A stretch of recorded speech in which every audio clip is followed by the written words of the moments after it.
پښتون ولس یوه بله تاریخي او انقلابي څټه له لاسه ورکړه. د کرکټ ملي لوبغاړو د مطیع تراب پر مړینه ژوره خواشیني وښوده.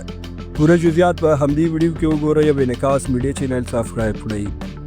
نن سهار د اذانونو پر وخت ولسي شاعر او د انقلابي آزاد شیر باچا مطیع تراب د زړه د حملې له امله ومړ او د حق داعي ته یې لبیک وویل. پر مطیع تراب بیګا شپه د زړه حمله راغلې وه چې زامنو یې د خوست یوه روغتون ته رسولی و، خو په روغتون کې یې ساه ورکړه او جنازه یې نن سهار 8:30 بجې د کابل په عیدګاه مسجد کې ادا شوه.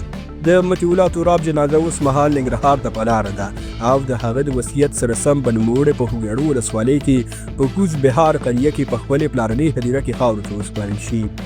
د کرکټ ملي لوبغاړو د مطیع تراب پر ناڅاپي مړینه ژوره خواشیني ښودلې او هغه ته یې د جنتونو دعا کړې ده. تر ټولو لومړی ابراهیم تدران پوسټ کړی او لیکلي دي: د مسکین او ملنګ انسان ولسي شاعر تراب صاحب په مړینه سخت خواشینی شوم. الله پاک دې وبخي، جنتونه یې ځای شه، کورنۍ دوستانو او خواخوږو ته یې د زړه صبر غواړم.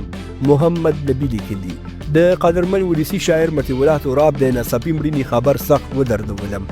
الله پاک دې ورباندې خپل رحم وکړي، قبر دې ورته د جنتونو باغچه وګرځوي. کورنۍ دوستانو او د ادب مینوالو ته د زړه له کومې تسلیت وایم او د صبر دعا ورته کوم. رحمان الله ګربز لیکلي دي: په ډېرې خواشینۍ سره مو د خوږ ژبې ولسي او انقلابي شاعر مطیع تراب د ناڅاپي مړینې خبر ترلاسه کړ او سخت یې خواشینی کړم. الله پاک دې ورته بخښنه وکړي او جنت الفردوس یې نصیب کړي. کورنۍ او دوستانو ته د صبري جمیل غوښتونکی یم. ګربز لیکلي: تراب صاحب ساه ډېرې خاطرې را سره دي چې تل به ساه یادونه را تازه کوي. عصمت الله عمرزي لیکلي دي: د هېواد د ګران او محترم شاعر مطیع تراب د مړینې له امله ژوره خفه شوم. د هغه خبرو زموږ درد، ویاړ او زموږ مقاومت ته غږ ورکړ.